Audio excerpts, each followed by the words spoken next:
Understanding narcissism, the basics. Before we go deeper into gender differences, let's get clear on what narcissism actually is. Narcissism isn't just a label for someone who takes too many selfies or talks about themselves a lot. It's a specific pattern of behaviors centered around an excessive focus on oneself at the expense of others. This distinction matters because it helps us identify these patterns in our relationships. Many people don't realize there's a big difference between having some narcissistic traits and having narcissistic personality disorder. We all have moments of self-centeredness or wanting validation. That's normal and human. NPD, however, is a clinical diagnosis that affects only about 1 to 3% of the population. It involves a pervasive pattern of grandiosity, need for admiration, and lack of empathy that causes significant problems in many areas of life.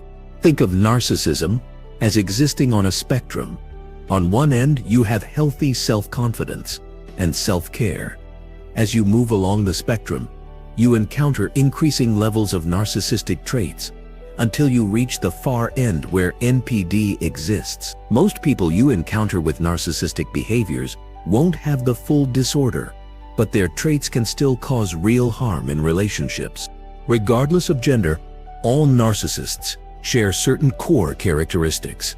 The first is a profound lack of empathy, a genuine inability to understand or care about others' feelings unless they directly impact the narcissist. Many narcissists can seem attentive when it serves them, but this is strategic rather than genuine.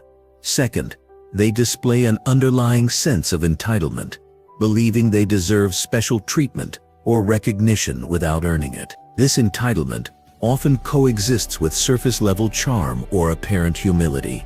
Third, narcissists have an insatiable need for validation or narcissistic supply, a constant need for admiration and confirmation of their specialness that drives most of their behavior. When this supply is threatened, they typically react with rage, manipulation, or emotional withdrawal. Consider this example that illustrates the difference between everyday narcissistic moments and clinical narcissism. Someone posts a photo on social media and checks frequently for likes. That's normal behavior today. But imagine that same person becomes visibly upset when their post doesn't get enough attention, questions their friendships, creates drama to regain attention, and shows no concern for how their reaction affects others. That pattern suggests concerning narcissistic traits.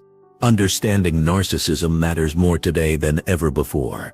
We live in a culture that often rewards narcissistic behaviors, especially in professional settings.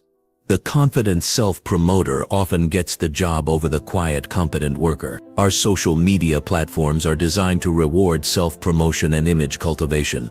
These cultural factors don't create narcissism, but they provide fertile ground for narcissistic traits to flourish and be rewarded. In professional environments, narcissistic traits can actually help people advance, at least initially. The self-confident presenter who takes credit for team successes might get promoted faster than the collaborative team player.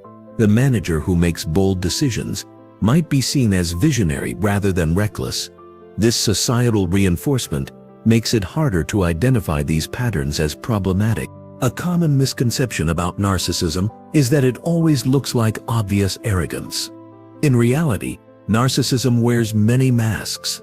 Some narcissists present as vulnerable, victimized, or even selfless helpers. What matters is the underlying pattern of empathy deficit, entitlement, and excessive need for validation, not the specific presentation. Another misconception is that narcissists don't experience insecurity. Most narcissistic behaviors actually stem from deep insecurity that the person finds intolerable. The grandiosity serves as protection against these painful feelings. Many narcissists aren't fully aware of their manipulation. Their distorted view of themselves and others feels completely normal to them, which is why these patterns resist change.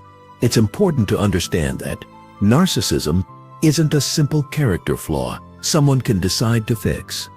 These patterns typically develop from complex childhood experiences, where a child either received excessive praise without substance, or faced severe criticism or neglect.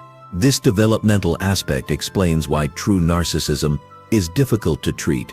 These aren't just bad habits, but fundamental ways the person experiences themselves and the world. Narcissism can look like extreme confidence in one person and like insecurity in another. Some narcissists are obviously grandiose, while others appear shy or self-deprecating. What unites them is that the focus remains on their needs, regardless of specific behaviors. When dealing with someone with strong narcissistic traits, genuine connection feels impossible. Conversations repeatedly turn back to them. Your feelings consistently take a back seat to theirs. After spending time with them, you might feel drained, confused, or diminished. Emotional effects that serve as important clues when the behaviors are hard to pinpoint. While these are the universal aspects of narcissism, the expression of these traits often follows gender lines due to socialization from childhood. Men are typically socialized to value power, achievement, and dominance, while women are often socialized to value relationships, caregiving, and emotional connection. These different socialization patterns create distinct manifestations. A narcissistic man might display power and success, while a narcissistic woman might weaponize relationships and emotional caretaking. This gendered expression creates recognition problems, as male patterns align with our cultural image of narcissism, while female patterns often fly under the radar. Let's explore these gender differences to help you recognize them in your own relationship.